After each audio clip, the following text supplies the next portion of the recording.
మీ జీవితంలో సమస్యలే ఎందుకు ఎదురవుతున్నాయో మీకు తెలుసా? ఒక్క క్షణం ఈ యొక్క పిక్ని చూడండి. ఇందులో ఎన్ని రెడ్ కలర్ కార్స్ ఉన్నాయో లెక్క పెట్టండి.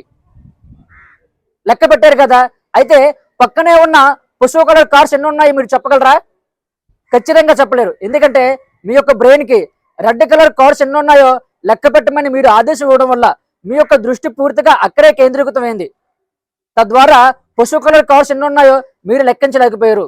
అదేవిధంగా జీవితంలో ఎదురవుతున్న సమస్యలపైన మాత్రమే మీరు దృష్టిని కేంద్రీకృతం చేయడం వల్ల మీకు అన్ని సమస్యలే కనిపిస్తున్నాయి. అలా కాకుండా మీరు అవకాశాల మీద దృష్టిని కేంద్రీకృతం చేస్తే మీకు అన్ని అవకాశాలే కనిపిస్తాయి.